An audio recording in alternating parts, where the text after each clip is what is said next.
Welcome, everyone. I'm Lauren Weymouth, and I lead the University Blockchain Research Initiative, or UBRI. I've really missed seeing a lot of you on campus over the last 8 months, and I'm so glad that we can be all together here in Napa. Ben?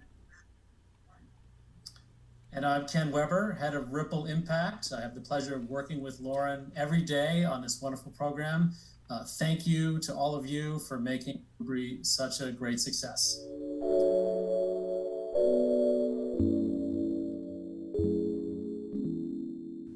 Hey folks, how are you doing? Welcome to Future Trend today, and thanks for tuning in. So today I decided to, take a step back and actually pay attention to my YouTube notifications, and lo and behold, Ripple had an event going, which is their UBRI University Blockchain Research Initiative, and it was hosted by the two individuals you saw at the beginning of the video, Lauren and Ken, the head of UBRI and Social Impact.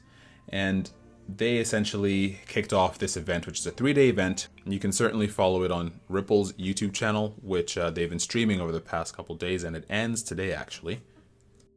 It drew my attention specifically because I'm looking into, the best path forward when it comes to education. And I'm very, very interested in blockchain, so it only makes sense that this is something that I pay attention to over the next couple of days. So I figured, why not put it on the channel and let you guys make your minds up as as you'd wish. But we had a few very interesting speakers on there. We had a keynote speaker, Navroop Sadev. I hope I pronounced that correctly. And what she ended up doing was just delivering a keynote on items that were necessary, that affected the blockchain space, things to consider in this current climate, more so COVID, as you guys can see here. Items that are around the conversation of sustainability, and items like, let me just read what's on here. Essentially, these are the key items that she touched on. Climate crisis, COVID-19, macroeconomics, inequality, and black swans, as in items that we're not necessarily able to anticipate in advance. In addition, we also had Mr. Warren Paul Anderson also present the finalists of the hackathon that they had in partnership with Blocksprint. And what he presented on, this is his Twitter if you guys are interested in taking a look at his stuff there, or his tweets. But what he ended up doing was just drawing attention to the finalists of this hackathon that were essentially, narrowed down to 6 after over 100 applicants were part of this program. And right, so according to what I understand, it's a competition for developers to use their research to develop some technologies that was essentially judged by PayID's team or representatives from Blocksprint to kind of leverage the existing blockchain technology that is relevant to Ripple or PayID and the like. So ultimately, it was representatives from many universities and organizations, or I should probably just say universities, that put together their minds, and finalists were picked from that list of 100 plus applicants, and 6 people or 6 groups made it to the end. So I found that interesting, and I figured you guys will enjoy it as well. There's some really interesting concepts in that section of the stream, and you guys should let me know what you think in the comments as well.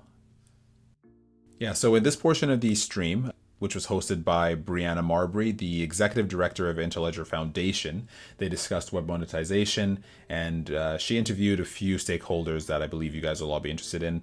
We had representatives from Cinnamon, Puma Browser, Coil, and Grant for the Web.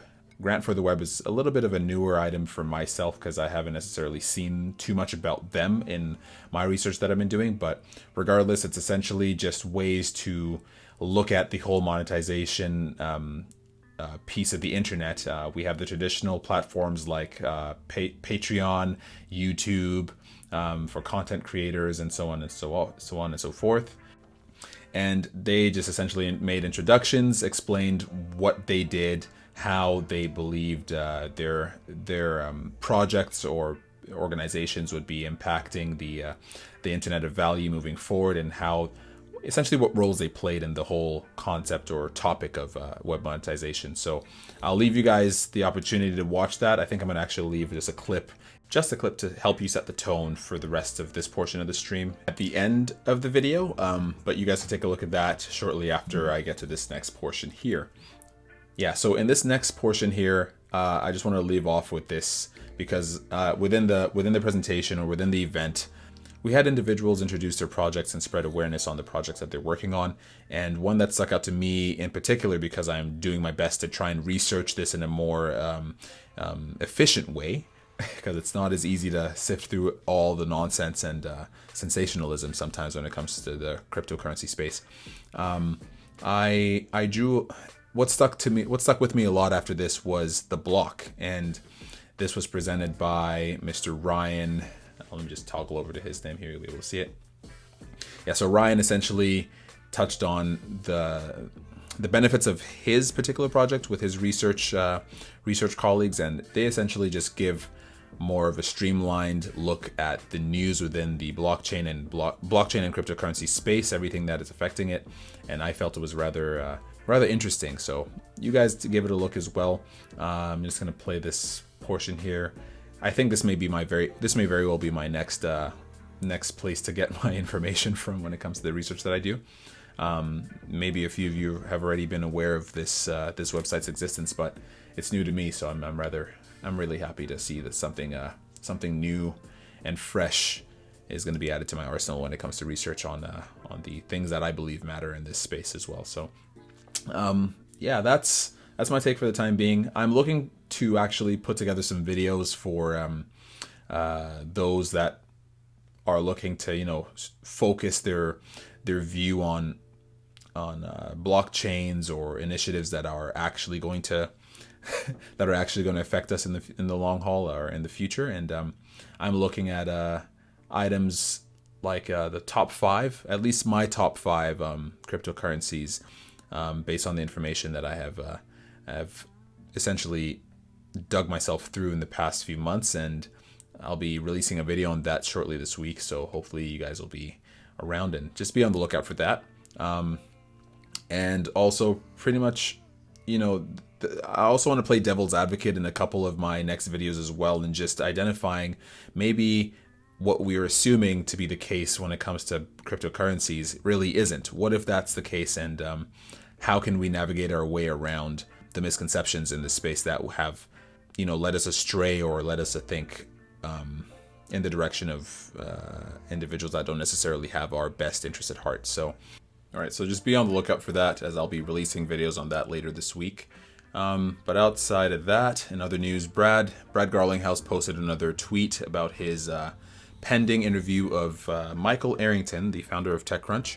I think that's going to be an interesting piece to the UBRI conference, and I believe this is the last day, so you guys should definitely take a look at that. I'll end this video off with Ms. Marbury's interview of the CEOs that were within her Interledger Foundation segment of day 1, just for you guys to get a taste of what the tone at the top for the conference was like. So yeah, don't forget to like, comment, and subscribe, and also hit that notification bell for any time I post videos. But I'm going to leave this off. You guys enjoy the last segment of this video, which is just to touch on what went on for the first day of UBRI, and you guys should definitely take a look at the links in my bio, as you'll be able to find more information regarding that as well. All right, well, I'm going to play this on, but have a good day. Joining me today is Adrian Hope Bailey, the head of Interledger at Koyo, Rob Todobchak, the CEO of Cinnamon, Yuri Dibsky, the CEO of Puma Browser, and Erica Jushka, Senior Program Manager for Grant for the Web. Later in the Q&A session, Chris Lawrence, who is also a Senior Program Manager for Grant for the Web, will be joining us. So Adrian, you've been involved with Interledger since its inception. Can you start off by telling us what is the Interledger protocol and why was there a need for it to be created? Hey, Brianna. So Interledger protocol is, to be specific, it's a payments clearing protocol. But to be put it in some more layman terms, it's a protocol between participants in a payments network to allow them to pay one another. It sits alongside protocols like ISO 8583, or ISO 222. So there's a bunch of standards out there for protocols between entities in a payment network that allow them to create a payment. And basically what a payment is an obligation from one person to another to transfer some value in settlement. So if I want to pay you, I can send you Interledger packets using the Interledger protocol, and basically what that means is I owe you the value of those packets through some sort of settlement. So I can sell you, through a blockchain-based asset like XRP, or I could sell you just through a wire transfer in US dollars. So the Interledger protocol came about.